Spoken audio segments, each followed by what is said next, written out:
KPK mengumumkan untuk menunda pemanggilan Kaisang Pangarep untuk mengklarifikasi dugaan gratifikasi penggunaan jet pribadi yang ia dan istrinya Erina Gudono naiki menuju ke Amerika Serikat. Lalu apa alasan dari penundaan pemanggilan Kaisang oleh KPK? Kita akan bahas bersama jubir KPK Tessa Mahardika. Selamat malam Mas Tessa, terima kasih atas waktunya. Selamat malam, Mbak Ayu. Oke, Mas Tessa, ini kita ingin klarifikasinya, Mas. Sebelumnya kan KPK mengatakan untuk menunda memanggil Kaisang karena sedang mengumpulkan laporan dari masyarakat. Sebelumnya kan kita ketahui ini sudah ada laporan dari Maki. Apakah laporan dari Maki ini kemudian tidak cukup? Ya, saya akan kembali menjelaskan alurnya ya, bahwa isu saudara K duga ada dugaan menerima gratifikasi, itu kemudian ditangkap informasinya oleh Direktorat Gratifikasi, yang mana ini berada di bawah Kedeputian Pencegahan. Nah, lalu di beberapa kesempatan dari pimpinan KPK dalam hal ini Pak Alex Marwata menyampaikan akan mengklarifikasi, ini kembali lagi masih dalam tahap pencegahan. Setelah itu, sebagaimana kita ketahui bersama-sama, ada beberapa laporan dari baik LSM maupun akademisi terhadap saudara K ini yang masuk ke Direktorat Penerimaan Layanan Pengaduan Masyarakat. Jadi fokus penanganan dugaan gratifikasi ini sekarang sudah berada di Direktorat PLPM. Sudah tidak lagi berada di Direktorat Gratifikasi, di mana fokusnya adalah pencegahan. Sekarang ini penanganannya sudah masuk di penelaahan. Penelaahan laporan yang masuk, termasuk klarifikasi terhadap lapor, dan analisa dokumen-dokumen yang disajikan oleh pelapor. Jadi saat ini sudah sampai sini. Jadi saat ini kan prosesnya berarti sedang ditelaah begitu ya, Mas. Kira-kira jadi sebenarnya kapan ini prosesnya akan selesai dan kapan Kaisang akan dipanggil oleh KPK untuk diminta klarifikasi? Ya, karena posisinya, prosesnya sudah ada di tahapan PLPM, sebagaimana saya sering sampaikan di beberapa media, di beberapa kesempatan, beberapa doorstop. Sejatinya proses yang ada di PLPM itu ditambah proses yang ada di level penyelidikan itu bersifat rahasia.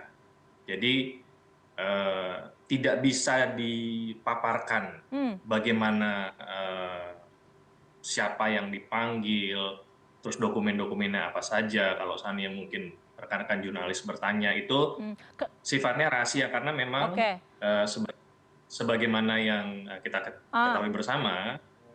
Gimana, Mbak? Mas, tapi kenapa sifatnya rahasia, Mas? Karena ini publik menunggu loh, gaduh ini tentang pemanggilan Kaisang kapan oleh KPK. Publik bertanya-tanya, kenapa harus dirahasiakan? Ya, sifat rahasia ini tidak hanya berlaku terhadap laporan yang masuk kepada saudara K. Ini berlaku untuk semua laporan yang masuk.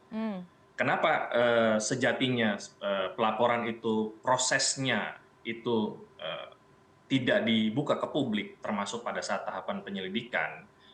Kita ambil satu contoh, apabila ada seseorang melaporkan penyelenggara negara atau mungkin pegawai negeri, mungkin salah satu bupati atau gubernur, KPK selalu menghimbau agar laporan tersebut tidak serta-merta disampaikan kepada media, jadi tidak diumbar ke media. Kenapa? Yang pertama, terhadap terlapor, apabila yang bersangkutan mengetahui bahwa dirinya dilaporkan, maka ada potensi yang bersangkutan dapat, satu, menghilangkan barang bukti, kedua, melarikan diri, itu terhadap terlapor. Terhadap pelapornya ada potensi ancaman jiwa, teror terhadap bersangkutan, keluarganya bisa memungkinkan seperti itu.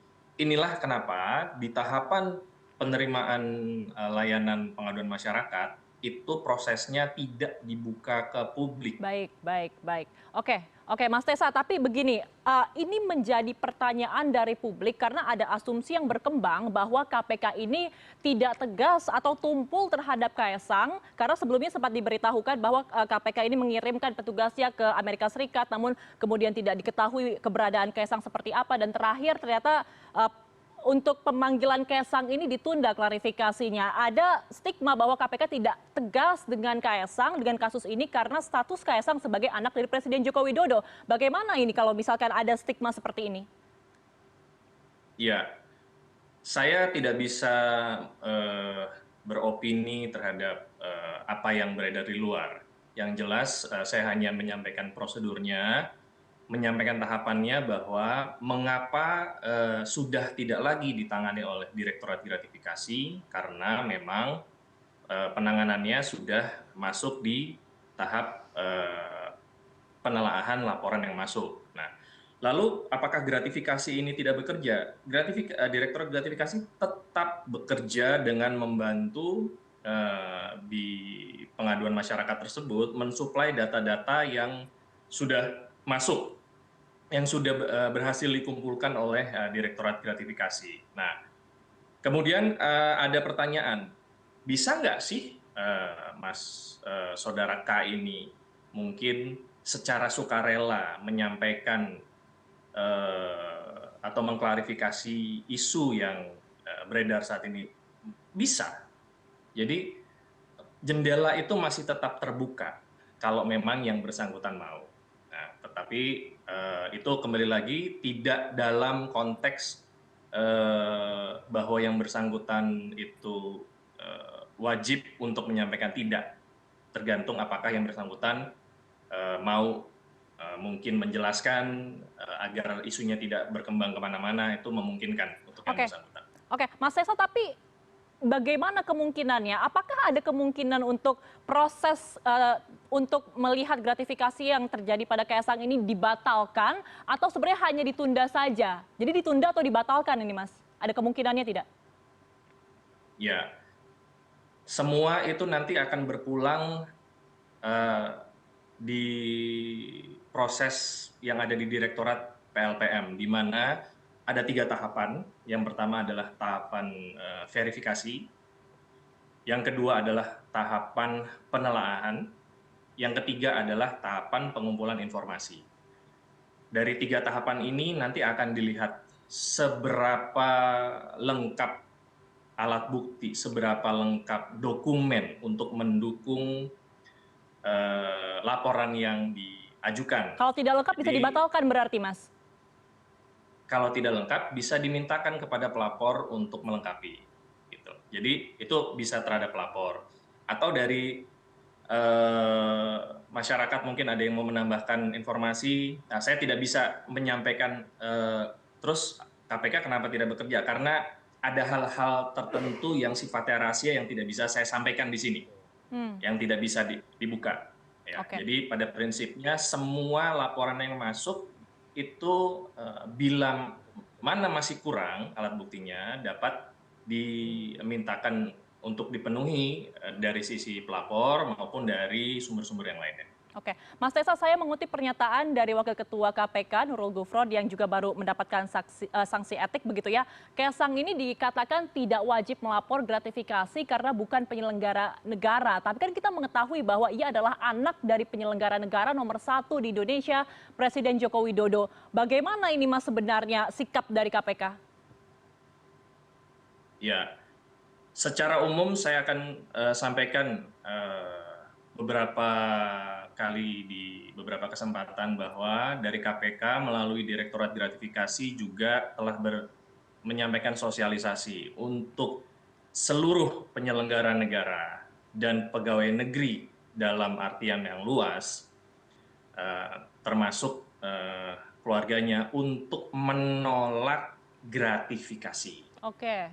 Apabila tidak bisa ditolak, maka dalam kesempatan pertama dapat dilaporkan ke KPK melalui website gol.kpk.go.id. bila memang dianggap itu merupakan gratifikasi. Jadi dari proses itu proaktifnya ada di pihak penerima. Nah, pada saat lewat 30 hari itu seandainya di kemudian hari ditemukan alat bukti atau adanya laporan atau dari pengembangan perkara bahwa pegawai negeri atau penyelenggara negara tersebut mendapatkan sesuatu melalui keluarganya, maka dapat dianalisa, dapat dievaluasi apakah ini sudah dilaporkan atau belum. Kalau belum dilaporkan, berpotensi terkena pasal 12 huruf B besar, yaitu penerimaan gratifikasi dianggap suap. Oke, berarti Anda mengatakan bahwa seharusnya Kaisang melaporkan hal ini ya, tidak sesuai dengan perkataan dari Nurul Gufron? Bukan. Kenapa yang bersangkutan ini tidak melaporkan, kan kita harus melihat dulu apakah memang yang diterima itu gratifikasi atau bukan, itu satu. Yang kedua, yang bersangkutan sendiri kan memang secara status bukan pegawai negeri atau penyelenggara negara. Tapi Makanya, keluarga. ya, nah ini saya bisa memberikan contoh.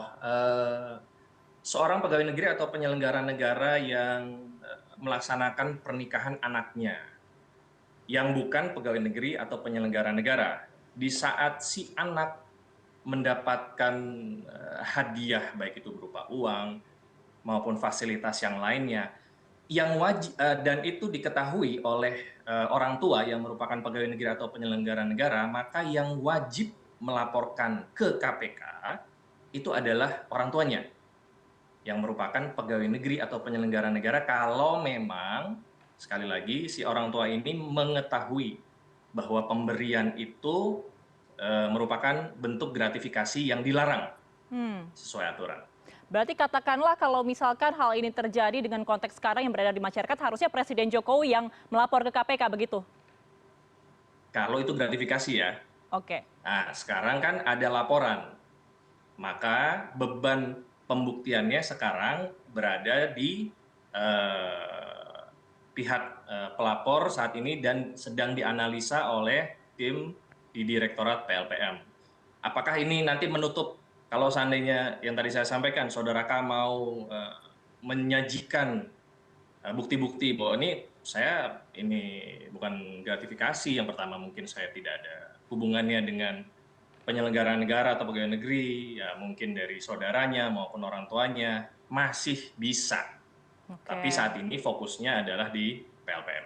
Oke, baik, terakhir Mas Tessa, ini saya juga mendengar informasi bahwa KPK terkait penggunaan jet pribadi akan juga memanggil Bobi Nasution untuk memberikan klarifikasi. Itu betul atau tidak, Mas Tessa? Dan sejauh ini sudah seperti apa prosesnya?